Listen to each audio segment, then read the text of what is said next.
Up in double time, James analyzing every line. Paul's out of sync, but they don't care.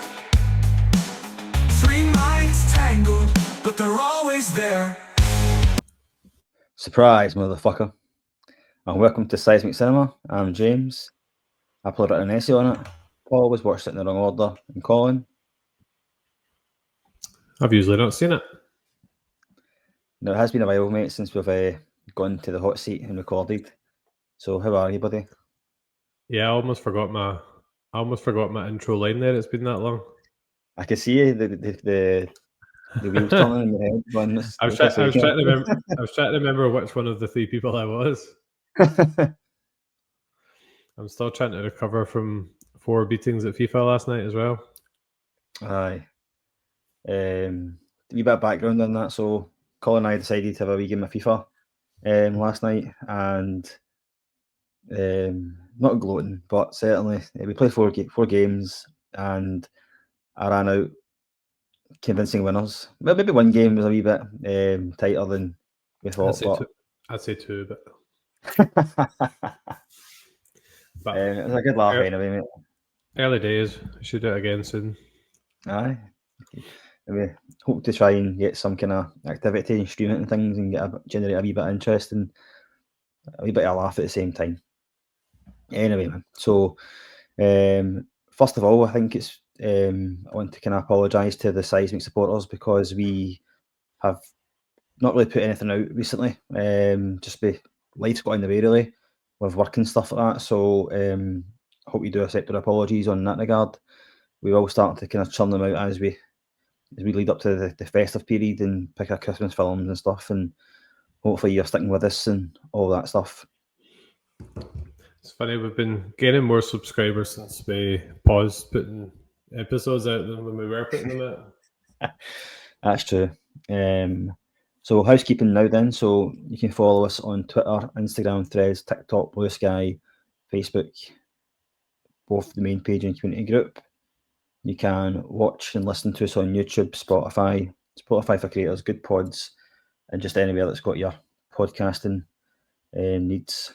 We're sitting at 219 subscribers on YouTube, I think. 218. We gained one, we gained one, then we lost one. Ah, right, okay. So either the person made a mistake or they realised that we talk garbage and then unsubscribed. Anyway, so we're trying to reach 225, so we're getting there.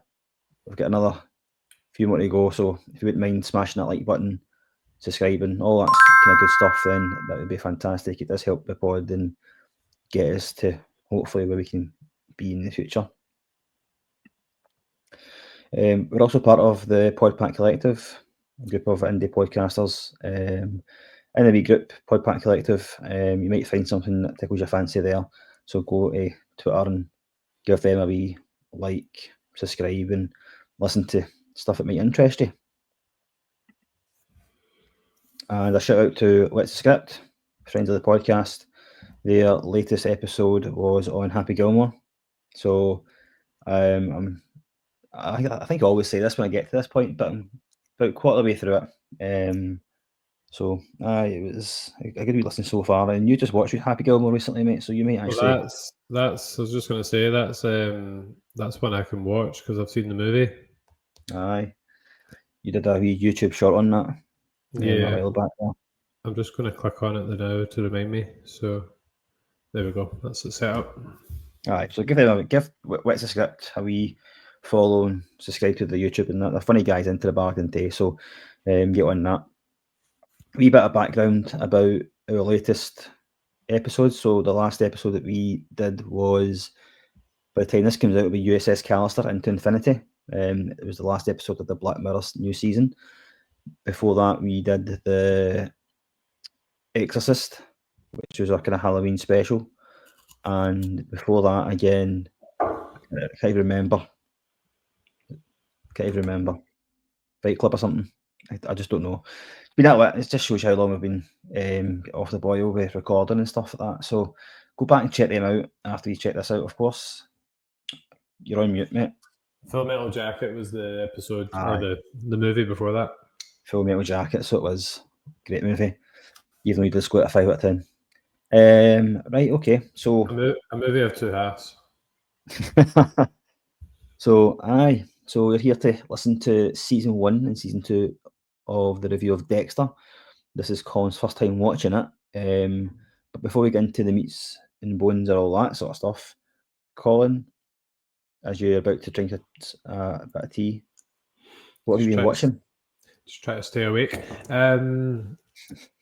Did you mean the meat and bones? Was that pun intended? It wasn't intended, no, but it's funny. Yeah. Did you have sleepless nights, by the way? Are you having sleepless nights because I beat you at FIFA? Is that why you're tired? No, I just stayed up too late working, as you say. Well, Dave. Oh, you're on mute again. I know I keep accidentally pulling the wire. It's not very exciting in terms of sharing on here, but I have just been trying to be more laser focused. So Dexter has been my main focus. Although I have been watching Welcome to Derry, the first 3 episodes. It's the prequel show to the It movies. So I've been watching that. So I've watched the first 3 of that.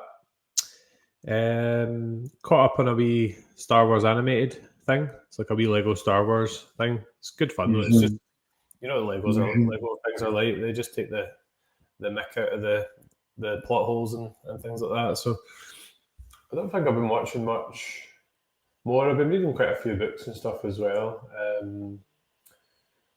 I was trying to work my way through the Lord of the Rings movies, but I got to the last one and just ran out of steam because those movies are long, man. Aye.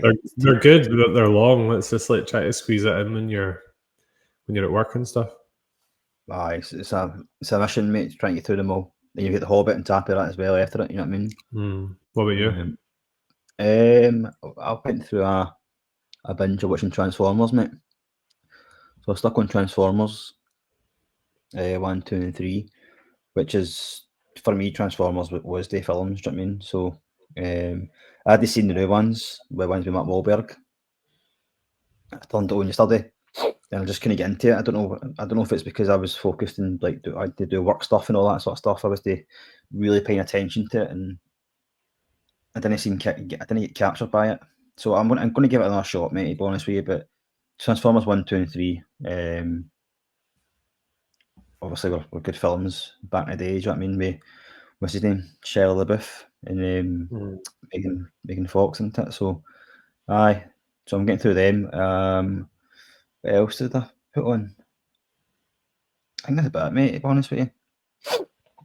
I've just been honestly focused on work, so I've not really been properly watching any TV shows or anything like that, man. Which I want to get back into. I know, but hopefully getting back into recording again, we'll start watching more things as a result. Aye, well, it's Christmas coming up, isn't it? So we'll need to get sorted for that, man. Try not to think too much about Christmas because I've not started my shopping yet. Aye. I'm in the denial stage, I think. There's still 2 months left, isn't there, mate? So 2 months. So there you go. 1 month. Aye, well, what's 1 month left, mate? Aye. So, I think I was kind of thinking of like maybe 2 pies. Do you know what I mean? So like, yeah, in that regard. You just need the fear, I think, sometimes to get you going. Aye. Right then. So you've been watching Dexter, obviously. This is why we're doing this today, and you're quite keen on. Well, I think we both are quite keen on getting to talk about Dexter. Something a bit different, you know, rather than kind of doing TV kind of like shows. We've really done that. We've done the pilot reviews of Suits and Lost. We mainly focus on films, obviously, but Dexter and Black Mirror as well. Aye, Black Mirror as well. Of course, we've done that. How can I forget Black Mirror? So Dexter was something that you've recently got into. Well, you had to get into it, then just kind of lost focus a wee bit, but you've stuck with it, and I thought it'd be a good idea to get season 1 and season 2 review out the way to see you, because I would like to hear your opinions. Obviously, as a first time viewer watching a film, I see a TV show like this, I'm quite jealous. You know what I mean? Because I always say this. So I remember when Dexter came out, and I watched it, every week, and you're seeing it for the first time, man. So let's get into it then. So season 1 was first aired in the 1st of October 2006. So you're very late to the party here, mate. Yeah, wee bit. I did a couple of times. I watched the first couple of episodes, but then I never stuck to it. But I have stuck to it this time. Obviously, I'm now actually a couple of episodes into season 3, but I'll just focus on what happened in season 1 and 2. Aye. I mean, what made you kind of want to watch Dexter in the first place, mate? Back in the day when you tried to give it a go, and then to now. So what made you kind of want to watch it? It was on Paul's recommendation. Actually, he likes it, obviously, and he had a box set of it, so he actually let me borrow like a physical box set. And I'm very lazy when it comes to box sets. See, since the advent of streaming, see the thought of having to put a disc in a machine and take it out and put it away, that was too much of a commitment for me at that time. So I never really touched it. Tried it a couple of times on streaming,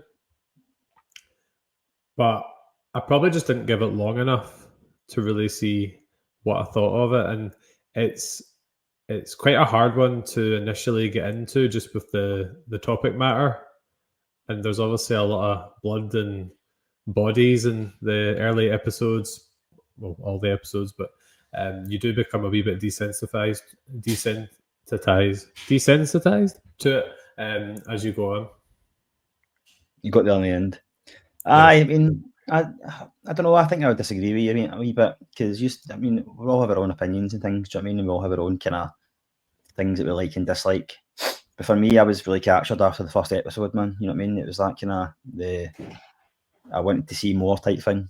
And again, that's up to people's opinions. Do you know what I mean? Not necessarily true for everybody. But for me, I was like, after the first episode, I just wanted more. I was craving more. Do you know what I mean? And it was harder for me back then because it was released on a week by week basis. So I had to wait 1 week for it to come back out again. When I had to go and download it from America back in 2006 when it was released. So, a wee question for you. I know we're into season 1, season 2, but see if you were to recommend Dexter to someone, how would you describe it? Just so what you've seen. Okay, a few things came to mind when you said that there. I think the first is just the kind of moral ambiguity that his character brings, because he's obviously a serial killer, but you can't help but like him and kind of root for him as well, because he's got this code that he mostly sticks to in season 1 and 2. He has his wee moments of doubt here and there, but he's got that code, and the fact that he's taken out people who have done horrible things themselves gives that a bit of justification. I also think the stakes are really high, because as I get to know the characters, like his girlfriend Rita and his sister as well, I can't help but think, like, oh my god, they're going to be absolutely destroyed, because at some point surely they find out what he is and what he does. And obviously the kind of house of cards all came very close to crashing down in season 2. Also, it's a bit like, I've mentioned this to you before, it's a bit like the character from You, in the sense of he doesn't harm children, and he's got a really strong relationship with Rita's children. And the thought of them, it's just trying to marry up those two parts of him. It's the one who's running about having a laugh with the kids and wouldn't hurt a bone in their body, and then the next scene you see him chopping somebody up and dumping them in the river, and it's that kind of dichotomy, is that the right phrase, between the two. So I would focus on the moral ambiguity, the stakes of like what is their reaction going to be when they find out, which obviously you can't say, but surely his sister and Rita must find out at some point throughout the season. It's got similar stakes in a slightly reduced way to Mike from Suits, because he's got this fake license and he's going to get found out for not being a lawyer. Dexter's slightly different, but both would have jail terms of various degrees. So I do like shows that have those high stakes. Aye. I mean, I think because I recommended it to a guy at work, and he's like, he basically sold it to me to say it's a serial killer who kills other serial killers. I was like, I quite like that idea.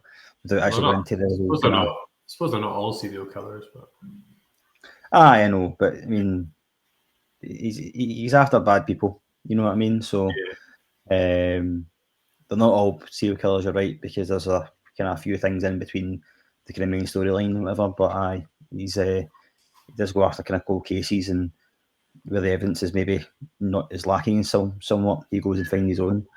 So you can answer my next question, mate. To be honest with you, it was like, do you actually think he's likable? But you've kind of said that yes to that, because you said the words you're rooting for him, which is always, because I feel the exact same way, He's quite a tragic character as well. When you look at like what happened to his mum and like what he witnessed when he was a kid, that adds that kind of extra layer of empathy you have towards him, because like he wasn't born evil, really.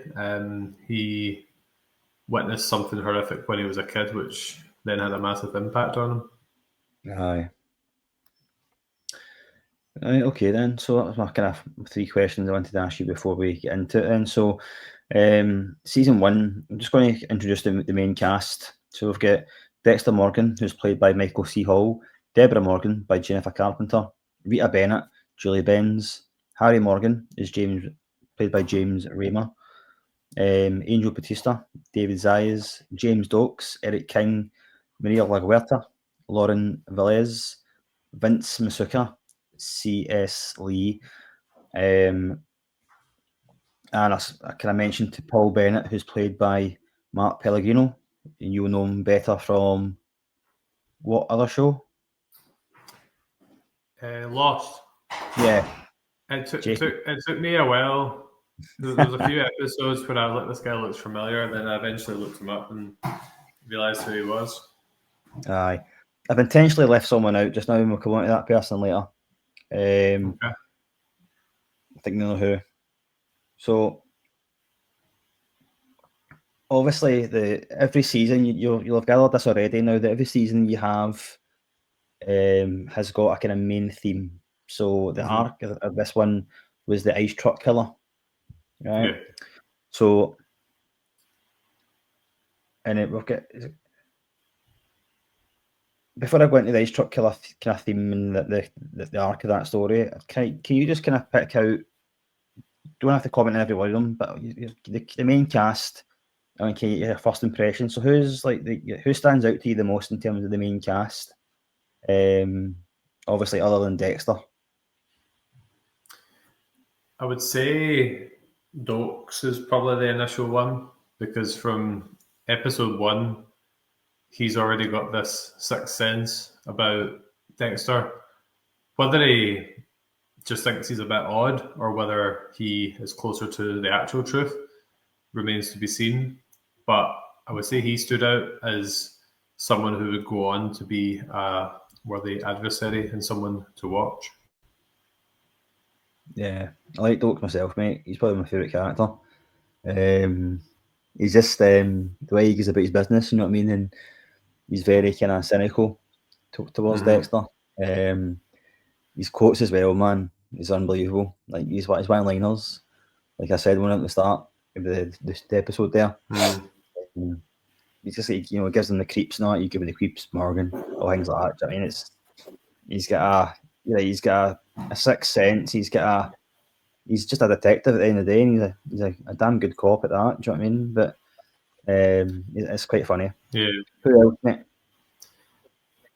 It's obviously it goes without saying there's going to be spoilers for season 1 and 2 here. So rest in peace, James Doakes. I was actually quite gutted that we'll obviously come on to this later, but I was quite gutted that he's gone now. I kind of hoped he would last a bit longer, but when he was so hot on the tail of Dexter in this season, it was only really going to end one way. Deborah Morgan was another character. I didn't really like her at the start because she's got quite a kind of abrasive personality, and she's quite kind of high maintenance in a lot of ways. But I softened to her and began to like her kind of after what happens at the end of this season. And I actually really quite like the character now moving forward.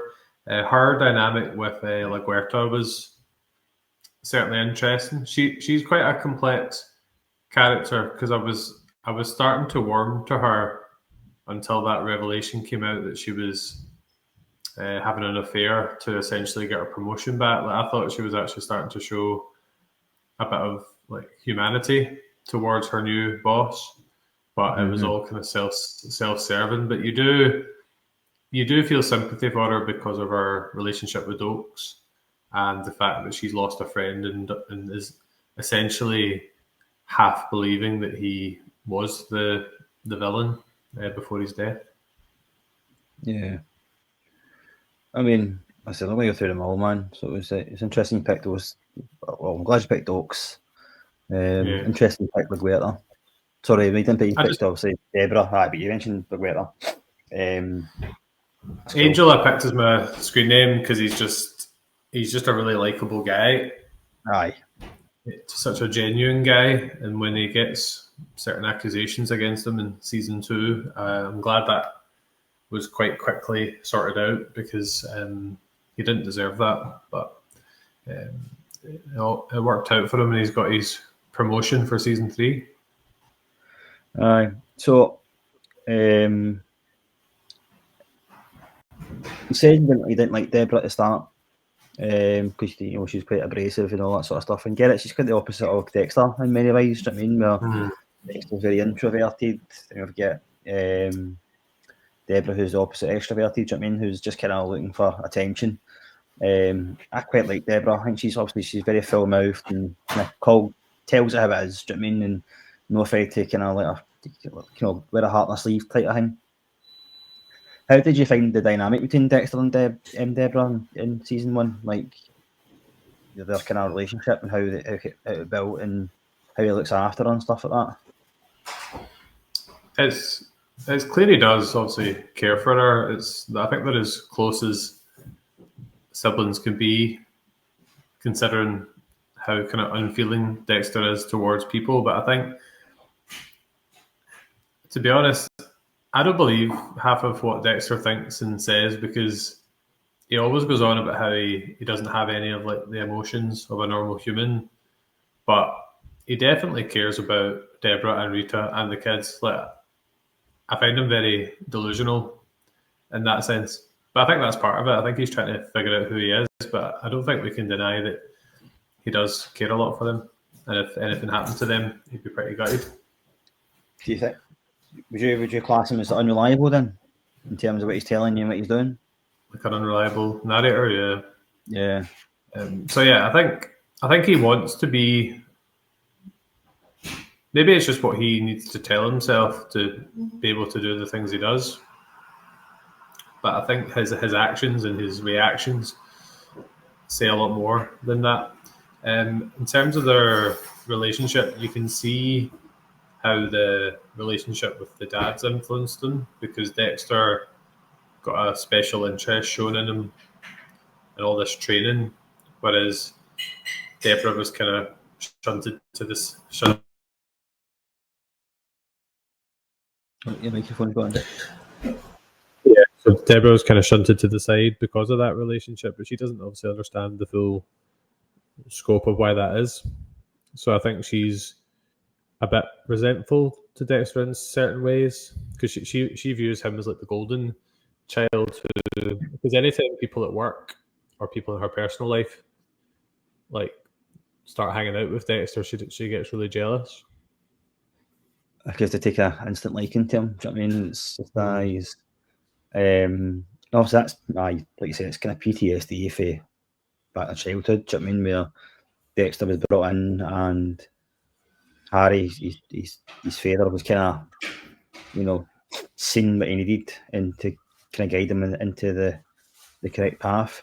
Which kind of leads me on to my next question actually. So Harry introduces a code to Dexter because he realises Dexter's got these urges where he's obviously wants to kind of kill things. He tries to kill animals. I'm pretty sure he tries to kill a dog at one point. There's deer and all sorts of stuff like that. He takes him hunting and stuff, but introduces this code early to Dexter. So what do you make of the code? Do you think it's the right thing to do? I think it's because I honestly. Oh, you're on mute again.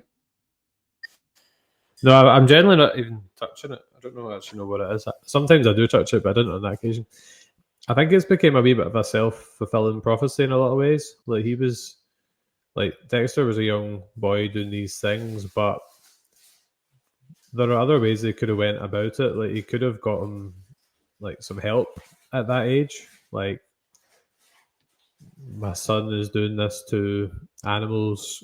I'm concerned that this could lead to, because at the initial point he hadn't actually harmed any human beings, like up to a point.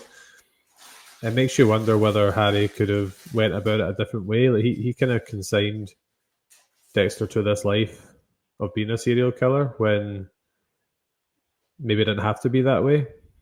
But I guess there wouldn't be a show without that being the case. So I don't know what you think about that. Like, could he maybe have tried harder to lead him to a different path instead of just making him go down that way?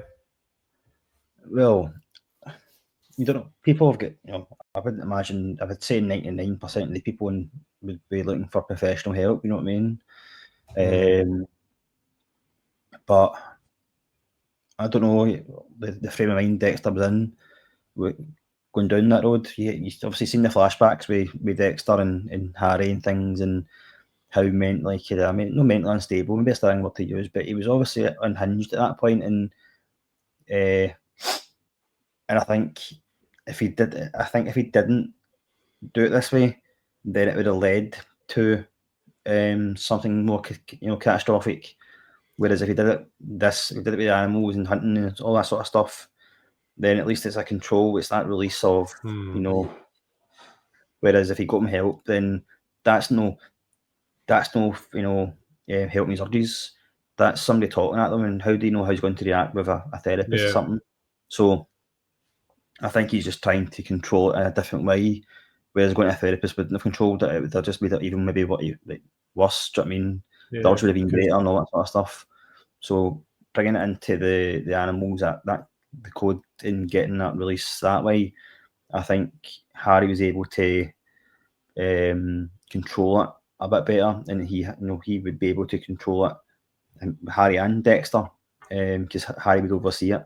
So I think that would probably be my answer to that. And you're right, we don't show without it, but I think in this case for Dexter and for Harry that it would be better to do it this way rather than chancing professional help and then something catastrophic, because that urge is just going to build up and build up and build up, and who knows, what would have happened. So I think did it the right way. Harry's number one rule was just obviously don't get caught. So if, as you said, if he got help, he might have rebelled against it, committed a further crime, and then not covered his tracks the way he would have with the guidance. So absolutely. Right, okay. So, as I kind of mentioned earlier on, the main theme of this show was the ice truck killer.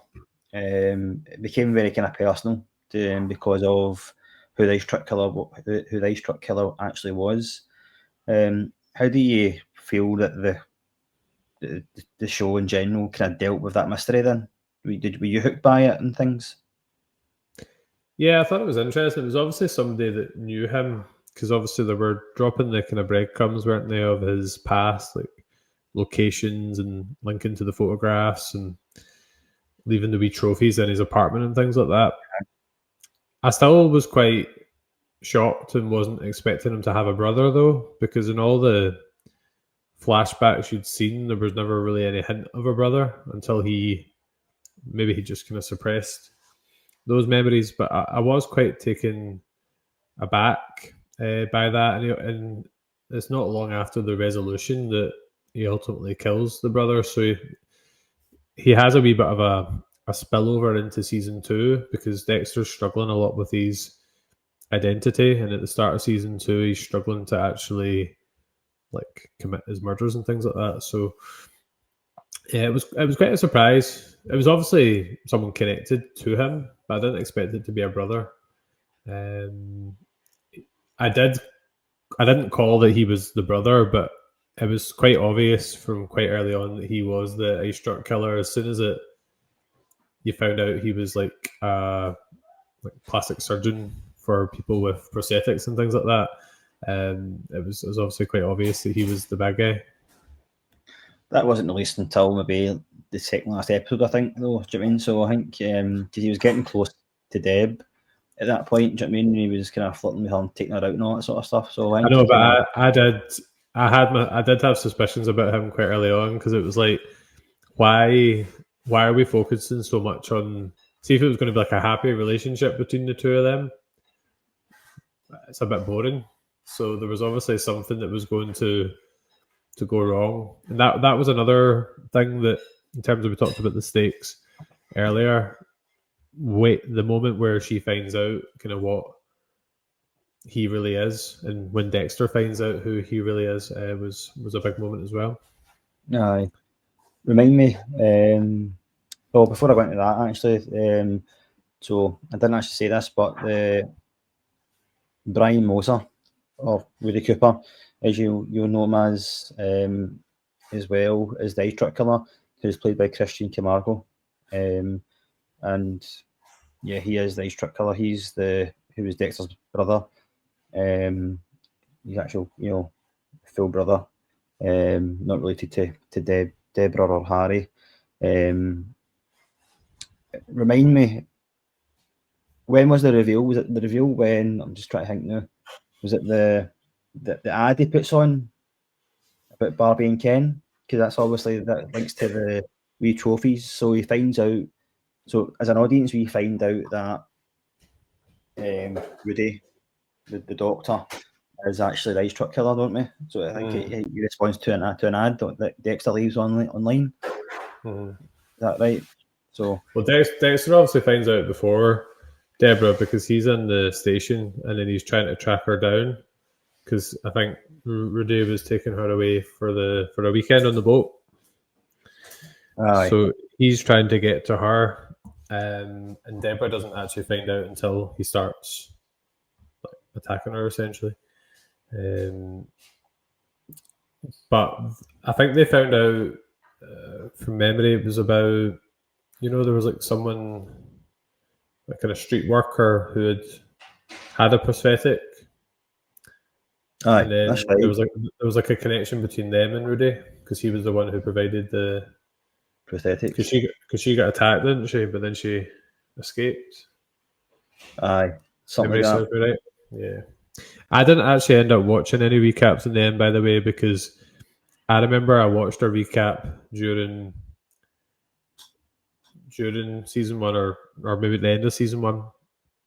And I'm not going to say what they are, but I got 2 big spoilers for later in the series. So whoever was doing the review, they didn't mention there were spoilers beyond season 1. So there was, I don't want to say them just in case I've misremembered them. So I'll just kind of force them away. Yeah. There are things that you would expect to happen down the line, but Don't I mean that's the I don't even like Google somebody's name. yeah. I'm not gonna You know what I mean? watch any more like reviews of seasons or anything like that. I don't do that, mate. You I'll ruin it for just yourself. I'll just kind of leave it there because I'm like episode 3 or 4 of season 3 right now. Right, okay. I don't do that. So what was your kind of favourite moments then? Or maybe kind of favourite kills and stuff from season 1? Do you know anything that comes to mind? Favorite kills. If they all, I'd say they all kind of merge together in a lot of ways. One thing I have noticed with the show, not sure if you agree or not, I feel like there's quite a slow build in a lot of ways for maybe the first kind of 8 episodes, but I feel like the last kind of quarter of the season, you just have to keep watching. Like the end of season 1 and the end of season 2, I was just locked in for like the whole kind of ride to the end, and you would finish an episode and then you would be right on to it. Like the episode where he's trying to get to Deborah before Rudy kills her was quite intense as well. So there's no particular. Obviously, when he eventually kills his own brother, and they have that kind of emotional moment beforehand, I'd say that one's quite memorable. But I feel like they do all kind of merge together in a lot of ways. His biological brother. That's what I meant to say. Not his real brother. His biological brother. Okay. I mean, it's. I mean, I can't really like. Well, obviously, we watched Dexter not that long ago, really, but long enough that I forget the first season. I mean, like I've seen it twice now. But I mean, was there not a kind of? I think, correct me if I'm wrong here, mate. Was there not like 2 people who they thought was ice truck killer? One was there was a Sam Whitner. So you know the guy who he like did he kill his mum or something? Is that the guy with glasses? He was claiming to be the singing. killer. He was in like the police kind of interview room quite a lot. So he's actually a really famous voice actor. He voices Darth Maul in the Star Wars animated shows. All right. And other characters as well. So when he came up, I messaged Paul. It's a bit, it's Sam Whitner. So he was one of them. There was quite a lot of red herrings, and it's always the same, isn't it? There's the kind of copycat killers. There's always someone, and I think I need a new mic, by the way. I think so as well. I think that's what Dexter thought the ice truck killer was at first. I think he thought that it was someone just trying to kind of copy what he does, but there was obviously the big difference that there was no blood left at the scene, and I don't feel like it's fully explained why that was the case, but it's probably more to mess with Dexter because blood's his thing, but also there'll be less evidence that way as well. I thought it was explained. Correct me if I'm wrong here, mate, but did not say that he used liquid nitrogen or something like that. So less evidence. But that's the scientific reason. But like, what was the actual reason for doing it in the first place? It was probably just more because Dexter was really caught off guard, wasn't he, in the very first episode when there was no blood? Because I must say, it's pretty ingenious what he decided to do as a career, isn't it? Because it just got him. It justified a lot of his. Like, he was basically able to make something that he did in his personal life his job. He essentially turned his like hobby into a job, and he's always like on the scenes. It gives him access to all the kind of medical records, and it's really quite chilling though. One of the most kind of clinical things he does is the wee collection of the blood samples he keeps in the box. Trophies. And that was another one of the moments, and obviously Doakes finds it in season 2. that was another one of those kind of moments. I was like, oh, someone's obviously going to find this at some point. I thought it'd be Deborah, first of all. And it's always quite nerve wracking when Deborah or Rita or someone's in his apartment, because it's like they're right there and they could get them at any moment. It's such a hard. I don't know how you feel. You feel very conflicted watching the show, because you're just like, you really like the guy, but you're like, he's sitting having dinner with Rita and the kids, and you're just, sometimes you just think this guy's just like chopped up all these bodies. Or in season 2, when you've got all the bodies lying out when they're like critiquing them, that's a pretty chilling scene as well, when you've got them all kind of lying out in the open. Did you mean that, by the way, when you said it was chilling, but because his slides are in air conditioning unit? No, I didn't. But I think, just going back to what I was originally saying, it's pretty ingenious what his job is. And he probably wouldn't be able to do half the things he does without the access that job provides him, because he's got that inside scoop, doesn't he, into what the police are doing as well. Aye. No, he's in the right place, mate. Do you know what I mean? He's obviously, he can look at all the kind of cold cases and kind of bring up, because the cold cases don't got enough evidence, but he'll go and find evidence if he knows someone's guilty, and then bring them to justice. I also think it's funny that he brings donuts to work. It's like, no one's going to suspect somebody that brings donuts to work. I was going to ask you that, because that was one of the things I was one of my questions is, so everybody loves Dexter in Miami PD. Apart from Doakes, he kind of sees through that kind of facade. He's the donut guy, you know what I mean? And I think, does Maria no fancy Dexter as well in season 1? Does she not try and fuck with him and things like that? I could be wrong here. Yeah, she does. There's a kind of relationship there as well. What did you make of the captain? What's his name?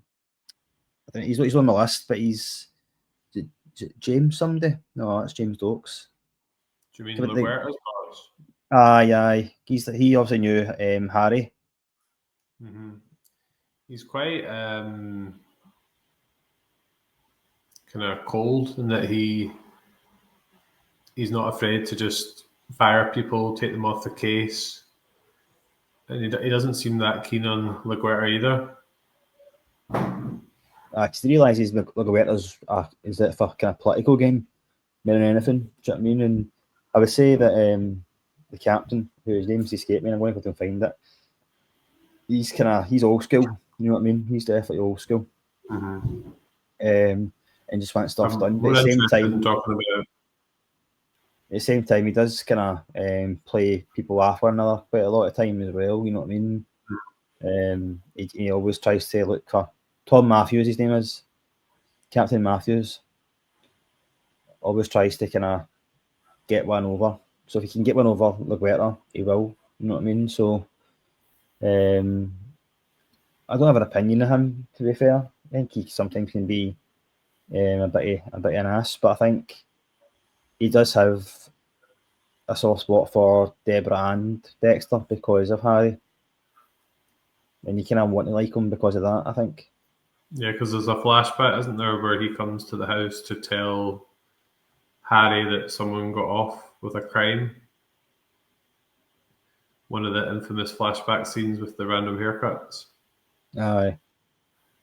That's right. That is right. So, no doubt I've maybe missed something from season 1, mate. Obviously, I'll probably touch back on it again if I remember it in season 2 one. But just what's your silent star for season 1 out of 10? Out of 10? I'd probably give season 1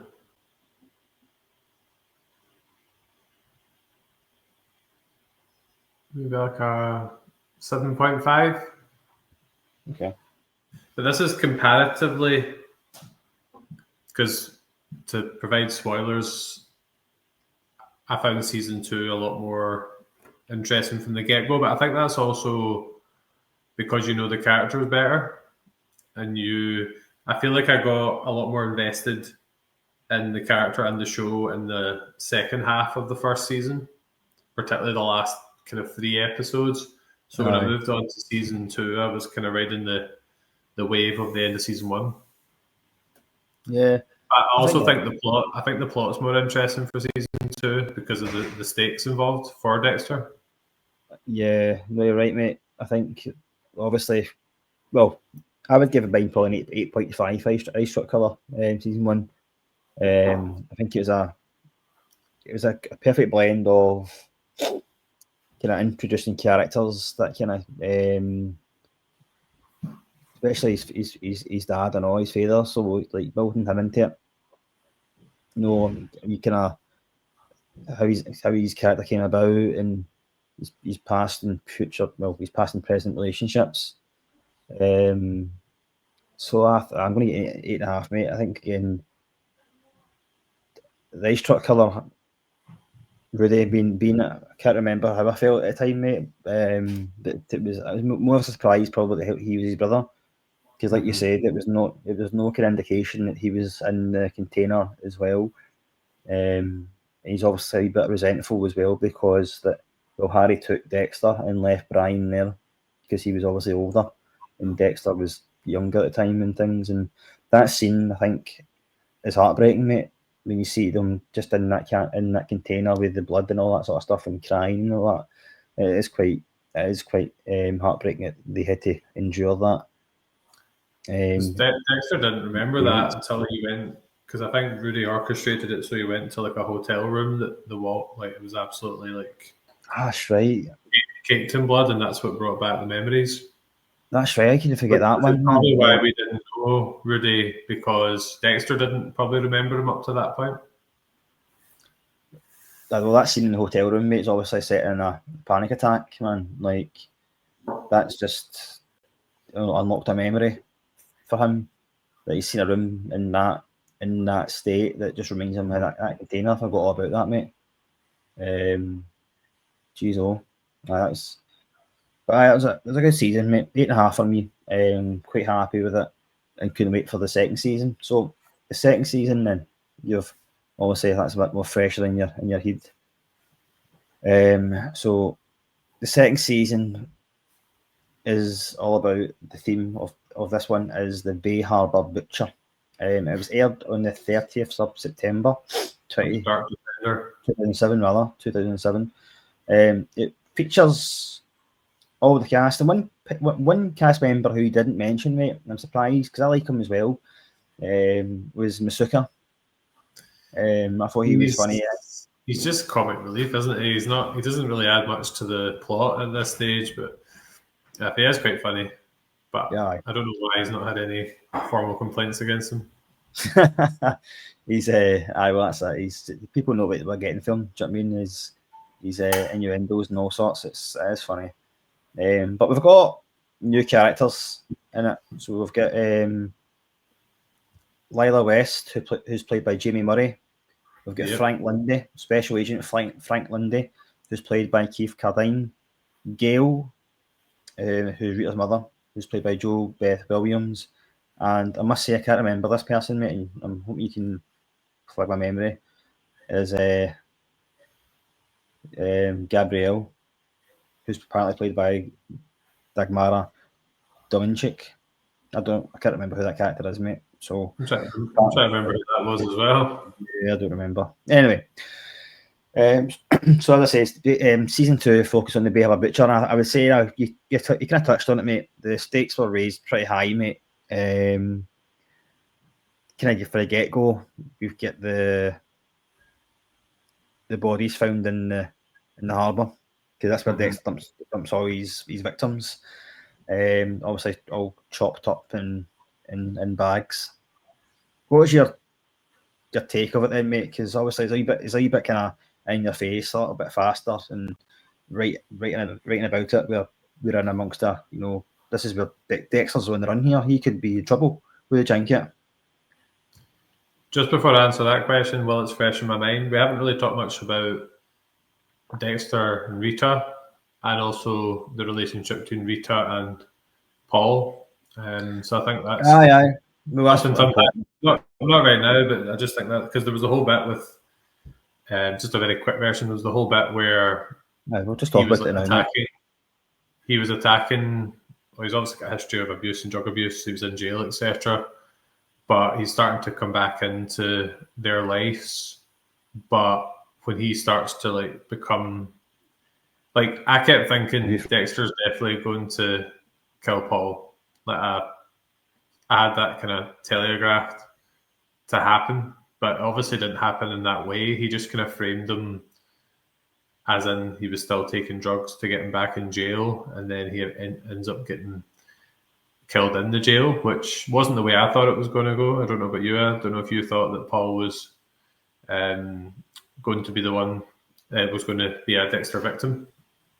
Certainly looked that way. Did he fit the code? Well, he was abusive and a drug user, so he was close to it. I think he was close to it, mate. I think he must have been a ball hair away for the code, mate. Do you know what I mean? Like, but I think without raising suspicion, I thought what he done was probably the right thing to do. Do you know what I mean? It just kind of obviously he was using drugs and gave him an overdose.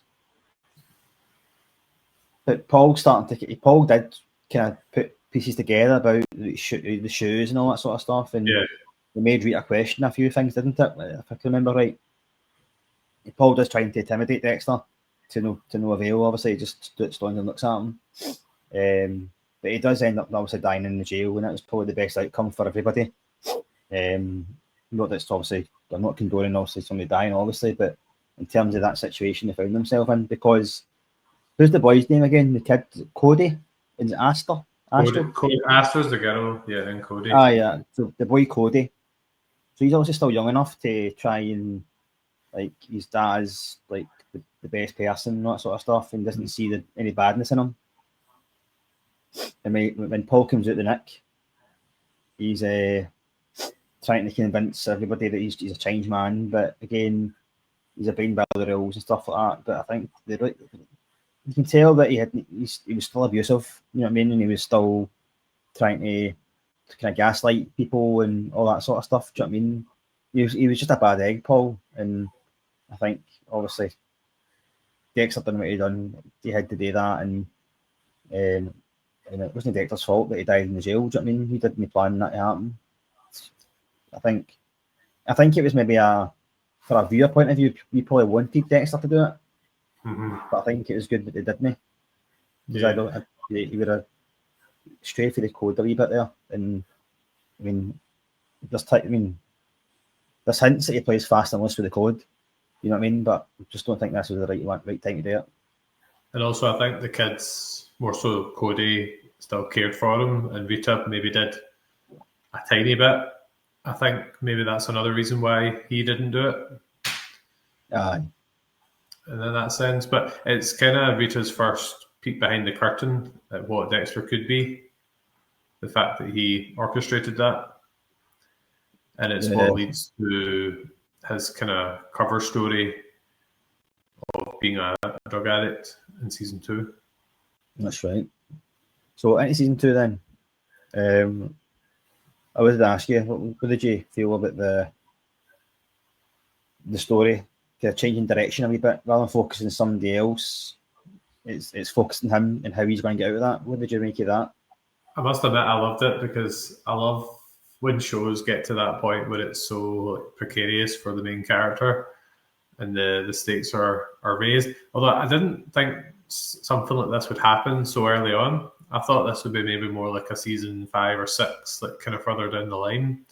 So I'm really quite interested to see where they go with season 3 onwards, because they've already gotten so close to the chair, so to speak, that how do they keep those stakes? Will they, or will it dip a bit? I don't know. I guess I'll find out as time goes on.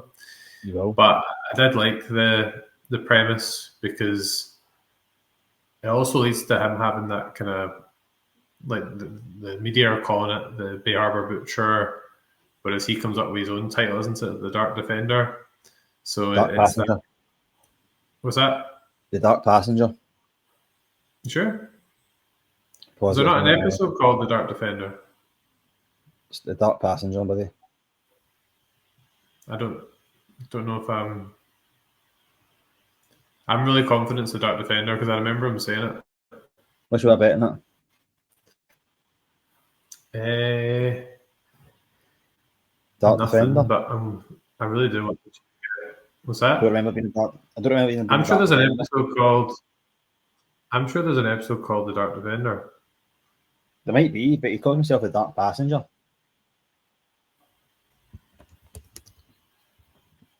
There is an episode called The Dark Defender. What's that? There is an episode called The Dark Defender. Anyway, it leads to him kind of debating his role, doesn't it, in society, like whether he's this butcher or whether he's like a kind of vigilante, and because he's got a lot of inner turmoil in this season, doesn't he? Because he's got the kind of regret or guilt over his brother, and then he's also got the stuff that comes out about his dad's past and about his real mum's murder and stuff as well. So he's got quite a lot going on this season, as well as his fake cover story as the drug addict. Aye. So I having all that in the background and having to keep tabs on the behaviour butcher. Do you know what I mean? Because what's going through his head at the time is that, you know, has he left any evidence and all that sort of stuff? Do you know what I mean? He's, and in all time we've got the FBI coming in as well, because obviously how severe this is, the FBI have to be brought into it. Do you know what I mean? It's not just a couple of murders here or there in Miami. It's quite a few. I can't remember how many they actually pulled out at the harbour. I'm sure it did tell you at one point, but certainly it did make me laugh a wee bit about how many there were. I was surprised though, because for someone who's so meticulous and orderly, he messes up a lot, doesn't he? Particularly in this season, he leaves a lot of loose ends and gets himself into quite a lot of situations. I suppose that's what pressure does to you. Do you know what I mean? He's obviously, but he still carries on as it goes. He continues to kill, doesn't he? And where does he put the bodies now? Because he can't. I can't remember. Well, he finds that kind of cabin, doesn't he, out in the woods? Yes. Some get dumped in there, and some get. Yeah, I think that's kind of the way he goes. No. But he also he kind of holds back a wee bit during season 2 when the scrutiny's ramping up. And Deborah's obviously living with him during season 2 as well. Aye, because she's obviously PTSD from Rudy or Brian Moser. Do you know what I mean? Rita's there quite a lot as well, because she's obviously recovering her own like trauma from the end of season 2, finding out season 1, finding out her boyfriend was the serial killer, and that like because she starts a new relationship in this season, doesn't she? But she's like stalking his background and finds out she thinks he's writing a book about her, but he's writing like a children's story. So she's got her kind of whole thing going on as well. Aye. So as the kind of season moves on, so we'll get this. Correct me here if I'm wrong again, mate. We've got Dexter meets Lila. He meets. Yeah. Does he meet her at the Drugs Anonymous? Is that? Yeah, she's at the first meeting, and the camera keeps zoning in on her, and she keeps looking at Dexter, and you think originally it's just like a attraction, which is there, but she obviously becomes his sponsor as well, much to Rita's dismay. Aye, so I think I know your answer to this, mate. What's your thoughts on her as a character then? Just very obsessive, unstable, and crazy. She's got the history of, what was it, like an ex, I can't remember, but she burnt down a house in the past. Yeah. And then she repeats that at the end of the season, which shows it wasn't just a fluke. But I didn't like the bit where she took the kids away, like from Rita's house and things like that. Like she became so obsessive and possessive that because at first you thought maybe they were just making like a kind of love triangle, because Rita's quite dubious about his relationship with her, understandably so, because he does do things, because Rita and him end up breaking up in this season because he cheats on her with her. But she just unravels, and at first I thought she was going to get away with what she did, but she doesn't ultimately in the end. Yeah, I might put her in a good chance. She's Layla's the worst, and she is. Do you know what I mean? She's a horrible person. I was at the wind up with you as well. Do you know what I mean? I didn't want to give too much away and things like that. But to be fair, I didn't like her accent pissed me off as well, mate. Do you know what I mean? Like, I just didn't like her as a character at all. I mean, she was good at the part, but you just as characters go, you just want to hate people, and I didn't like her at all. And in certain ways, she was holding them back and trying to kind of, I don't know, control them. You know what I mean? So I didn't like her for that. And neither did Deborah. Say again? Deborah didn't like her either. No, I did not, mate. No. What did she call her again? I can't remember. I don't know if you can repeat it, mate. I don't know if you would anyway, but she called her something. Anyway, she plays a really important part, because she really kind of forces, like, she's probably the first person other than Harry that's recognized Dexter for what he is. She doesn't quite know what it is. She thinks it's just an addict, but it's quite chilling when he reveals to her later on that he is the Bay Harbor butcher, for what to speak. And yeah, once she kidnaps Rita's kids and stuff, there's only one way this is going to go. Plus, she is the loose end, isn't she? Because she does find out eventually near the end what he is and who he is, and she kind of takes it into her own hands to eliminate the evidence. But she is evidence too, so she kind of led to her own demise in a lot of ways. Aye, I mean, she just was a really bad person. It was a shame she did to Rita and the kids as well. Do you know what I mean? And bring all that kind of side, but she was just kind of chaotic. You know what I mean? She was, and Dexter having to deal with that chaos as well, amongst everything else. But amongst everything else, we get obviously Doakes. Doakes is getting hot in the heels of Dexter. So we've got a few things here. We've got the FBI, Frank Lundy, and we've got Doakes as well. And it's certain points in the season, if I remember right, that Lundy takes a shine to Dexter. You think he's good at his job and all sorts of stuff, but Dexter thinks that Lundy's getting close to him, keep his enemies closer type thing, and he's getting a bit paranoid at that, isn't he, as well? He's might get caught. What did you make of Frank Lundy, mate? As a character, did you like him? I did quite like him, actually. Like, he was decent at his job. I think him and Deborah ended up together was a bit weird. That was bogging, mate, wasn't it? That was bogging. Deborah, them getting together was a bit weird, but I saw it coming, because I think Deborah was becoming a bit obsessed about him, and she hugged him at a point, and he was getting her interested in certain kind of music and things like that. So you could kind of see it coming, but I think it also relates to Deborah having the kind of father daddy issues sort of thing as well. That's what I was going to say. Aye. And Deborah became quite obsessive about him, didn't she? Like, any time it was like he was going to move away to a new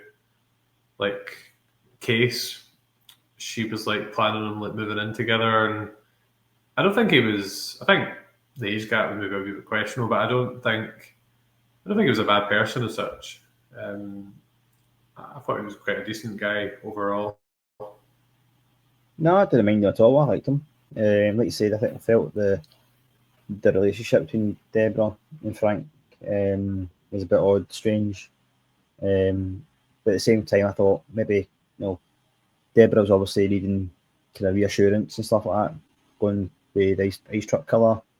She was kind of vetting everybody else. Do you know what I mean? She was vetting all her kind of potential boyfriends, and with Frank Lundy, she seen him as a kind of a father figure, but at the same time, she didn't need to vet him. She could trust him because of his status in law enforcement. So it kind of made sense in that regard, but she did become obsessive. Do you know what I mean? She was, I don't know, I don't think Deborah anyway in the best of times is in control of her emotions. And I think this is just kind of overspill of, one part of her emotions and just trying to seek that security, because she realises as well that Dexter, even though she relies on him quite a lot, his focus is elsewhere at the moment. His focus is with Rita and Layla and all that sort of stuff, and she's maybe not getting the attention that she used to with Dexter. So again, she seeks that for elsewhere, and I think regarding that, that's why she wants to move away with Frank and stuff like that. You know what I mean? So, I like Frank as well. I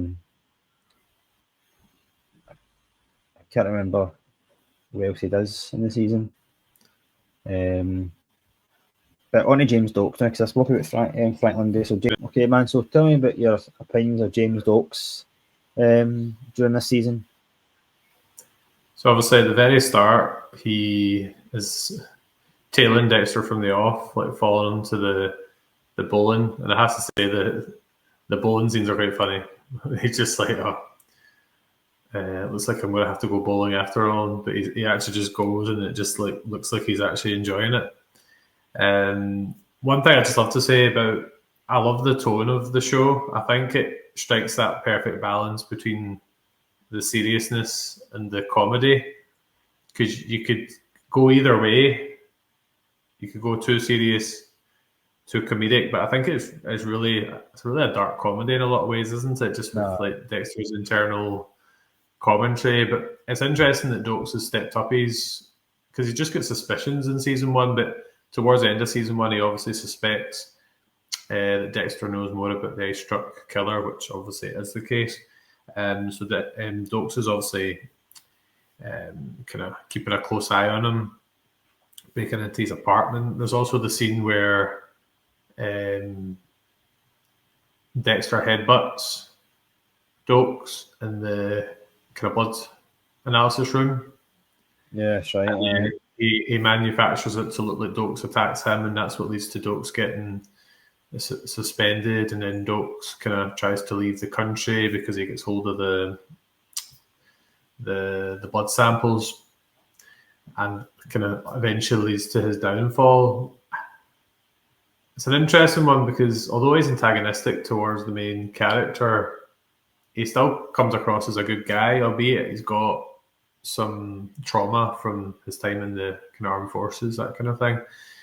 But I think Dexter even agrees that Doakes didn't fit the code and he didn't deserve to go just because he'd done this. I'm not quite sure what Dexter's plan was, because obviously it's Lila or Layla, we've called her both versions today. She's the one that eventually burns him. Oh, and that's a horrible scene when you see his like charred remains. But it'd been interesting to see what Dexter was going to do if she hadn't intervened, because it wasn't actually him that kind of pulled the trigger, so to speak. It's quite tragic. He's obviously died being accused of being a serial killer, and he'll never be able to disprove that or be able to defend himself. Yeah, and you feel for his mum and his sisters as well, because you see them at the funeral and they're like devastated. And there wasn't many people at the funeral because like they thought he was the Bay Harbour butcher. So it's just his correct intuition just led him down this path where he ended up facing the consequences, and it's a shame to see him go because, as you said, he's quite a good guy. The whole scene in the police station where it makes it look like Doakes attacked him, that's obviously emphasised more so and more believable because Doakes is always aggressive to Dexter, and Dexter's never harmed anybody. So people in the police station is going to believe Dexter more than Doakes because Doakes has got a history of abuse towards Dexter and all sorts of stuff. Do you know what I mean? So he's kind of Dexter's clearly smarter than him. You know what I mean? He's obviously 2-3 steps ahead of everything. But you're right. I don't think there was a plan. That, as soon as Lila get into it, Lila, we call her Lila. I can't even remember now. Get into it. Any plan that's put in motion is thrown into chaos. There's also a scene as well where there's enough folk that come to the cabin and Doakes gets free or something like that. And they're running about the cabin. I remember that kind of vividly. And Dexter basically kills them. Or I think he does anyway. But do they not end up in the water with the alligators or the crocodiles? That's what it is. I think so. Yeah. You see, I know Doakes didn't fit the code, but remember the first rule of the code is don't get caught. So Doakes is a threat to that. So if Doakes is a threat to the code that way, then he's got to go. You know what I mean? So it was. I don't think Dexter was relishing it anyway. No, it was a shame, mate, what happened to Doakes, and I liked him the character, man. He was just my favourite character in terms of just the stuff he was saying. Every time we speak on screen and interactions him and Dexter had, it was like, oh, it's funny, we'd laugh. But it was obviously a sad scene at the funeral and all that sort of stuff, and he was also a big character in terms of in the police station. Like, he was well thought of, and until he was framed to be the Bay Harbour butcher, but framed, there is him being framed, but at the same time he done it himself. I mean, he took all the stuff and he was being because he was suspended at the time. It was very covert. Do you know what I mean? It was like a neutral basis. Did he try to take the stuff to the Dominican Republic or something like that? Yeah, I can't remember. There was a country he was going to go to, and he had contacts when he was in the armed forces, and he had to speak to the right people. And the longer that took, the longer obviously Dexter could come up and find them and all that sort of stuff. But it was a wee shame. Did you feel sorry for Doakes then, mate? Aye, I did. Like, he wasn't always like the nicest person, but the only person he was really antagonistic to was Dexter, and he was proved right. So you can't really say he was wrong. And there's a show and a film I'd like to draw some parallels to here. So we've talked about the parallels between Dexter and you before, but see the bit where he puts Doakes in the cage, it reminds you of like the box that they use in You. They always trap people in the glass cage. That kind of reminded me of that. But the scenes with Layla or Lila, that'll become a thing, at the Alcoholics Anonymous, it kind of reminded me of the scenes in Fight Club when they're going to all like the support groups. Yeah, that's true, mate. Aye. I just thought there was a wee parallel there. Something that we haven't touched on is the fact that there's a point in this season where Dexter thinks that's it. Like, he thinks he's going to end up in jail and get in the chair, and he's so close to revealing the truth to Deborah. And you've got that kind of funny scene where he admits it, and he's going through all the different possible scenarios. That's right. Yes. Of her responses, because it's one of those shows that does that. They mix up like what people's thoughts are or people's dreams are with the reality, and sometimes you're just having to guess like which one's which. So he was at a point because he not like create a will as well, and he was like he kind of said his goodbyes to Rita in certain ways as well, because a big part of this season, well, I think they split up halfway through the season, but a big part of it is him trying to get back into Rita's favour. And he's still got that good relationship with the kids because Cody invites him to go see one of his plays or something, doesn't he? And they eventually get back together at the end of the season. So you've got that bit where Dexter thinks it's all gone, but then when the season's finishing, Dexter's in like such a happy mood, isn't he? He's walking about, he's enjoying the sunshine, he's getting to rise again. So I'm really interested to see where season 3 goes because a couple of episodes in, I'm not quite as hooked as the first 2 cases. Right. Just with the kind of the seemingly overall premise of season 3, but I was more hooked by season 2, definitely. But I'm only a couple of episodes in, so we'll see where it goes. Don't judge it now, mate, because I'm seeing nothing. And it's got my man Jimmy Smits in it, which is interesting from Star Wars. So who's he? He's the brother of the guy who dies. He's like the Miguel. LaGuerta's ex-flame. Is that his name? Miguel. Aye. Is he in Star Wars? Who's he in Star Wars?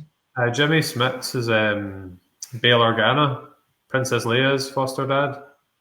All right. He's in like Revenge of the Sith and like Rogue One and things like that. Well, I know him for Dexter, obviously, and I know him for Sons of Anarchy.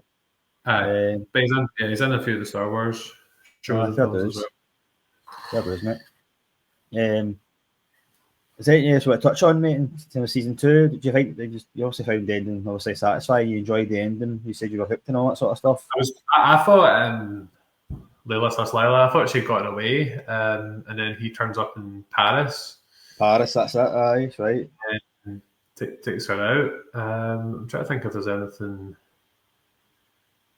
else. Obviously, you talked about Rita's mum, how she was essentially lying about leaving her job as a teacher, and she was actually she got sacked or something.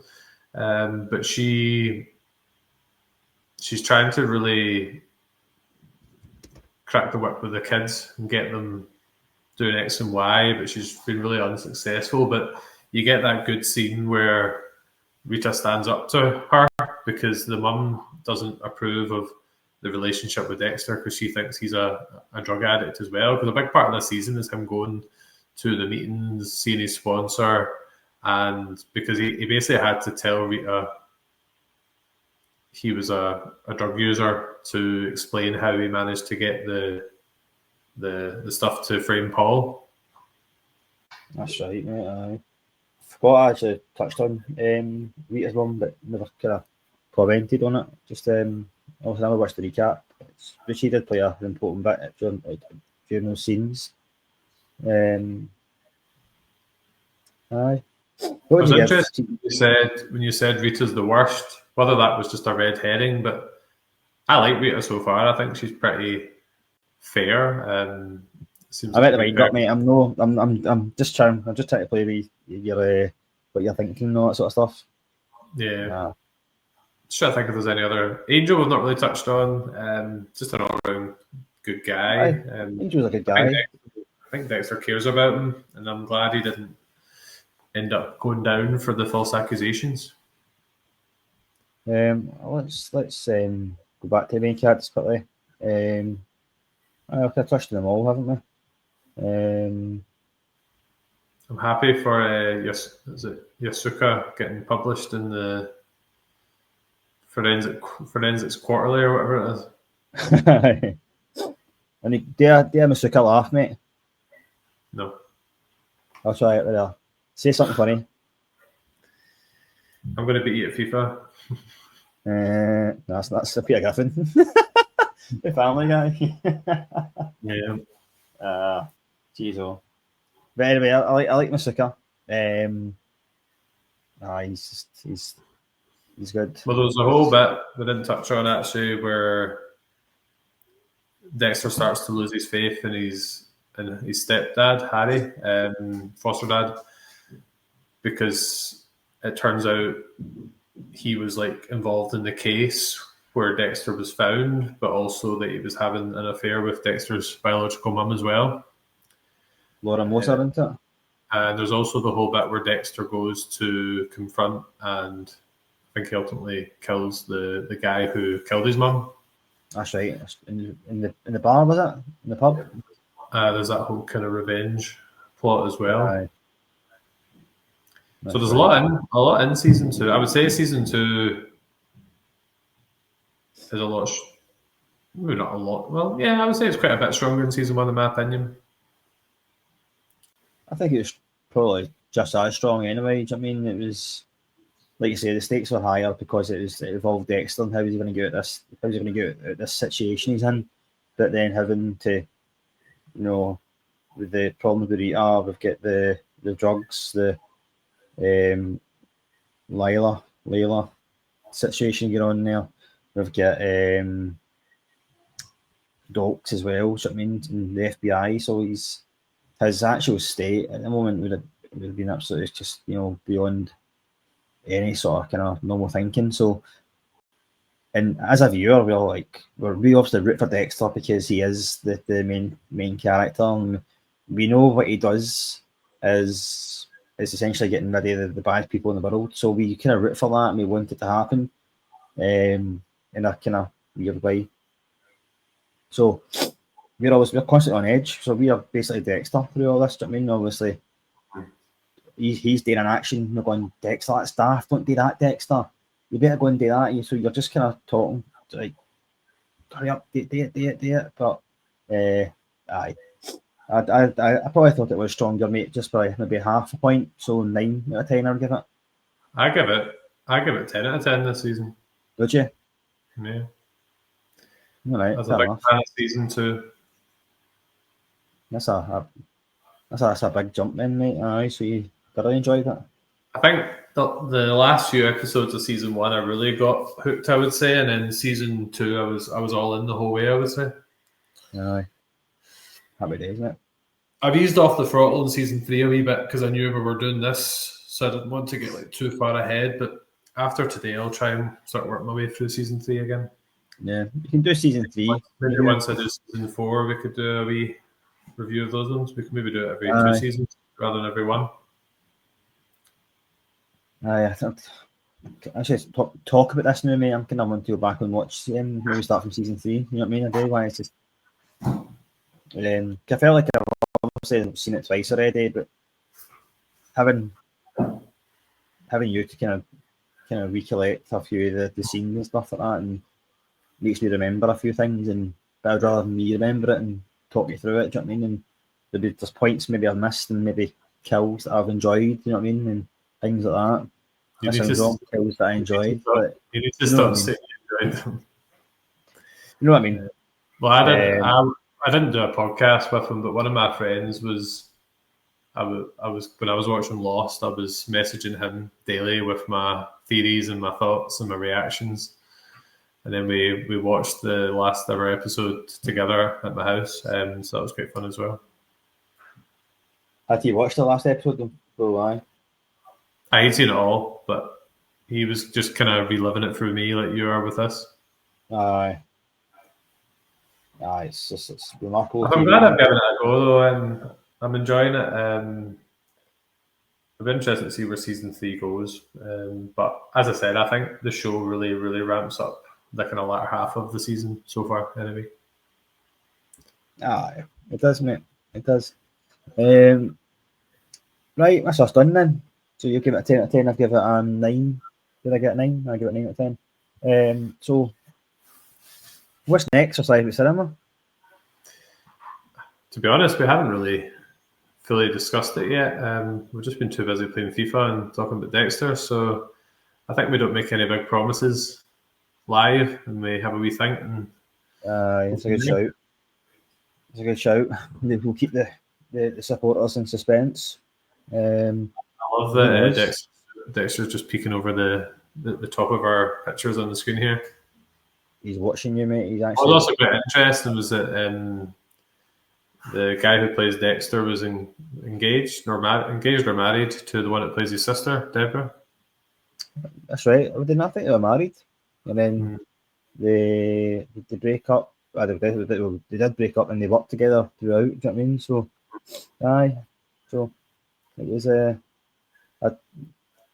I learned that during the actual season. I know you've just recently found that out and that, but these things are funny. Yeah. So there we have it, folks. So that's the end of the episode. If you've missed anything, first of all, I hope we've done it justice. If there's anything you want us to kind of go back over or give us a row that we haven't said this or that, then please let us know. And you can do that when you go into Twitter, Instagram, Threads, TikTok, Blue Sky, and Facebook. You can also comment on the episode, like it, subscribe, and all that stuff on YouTube, Spotify for Creators, and any other good podcasting platform. Okay. I love how we both talk about the first couple of platforms and then we just get bored and just say, yep, on the rest. I just kind of go right now. I've exhausted this now. People can read that are watching it, the videos. So. That's true. Right, cool, mate. I thought I wore my Spain football top for a reason. 2 reasons. Can you work out what they are? Well, Angel Batista is Spanish. Well, he's Cuban, but he speaks Spanish. So yeah. Him. So that was one reason. There's a lot of Spanish. Like there's a lot of like kind of Latino characters that are speaking Spanish in the show.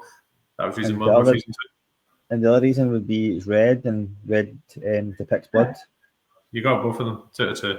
There you go. Yes. Yeah. Right. Okay. So we'll call it a day there, man. So I'm James. I've written an essay on it. Paul, I think actually Paul has watched this in the correct order. And we need to ask him. I think he has watched this in the correct order. Yeah. He watched Dexter Resurrection first or something. And Colin? I hadn't seen it, but I have seen the first 2 seasons now. So. Yep.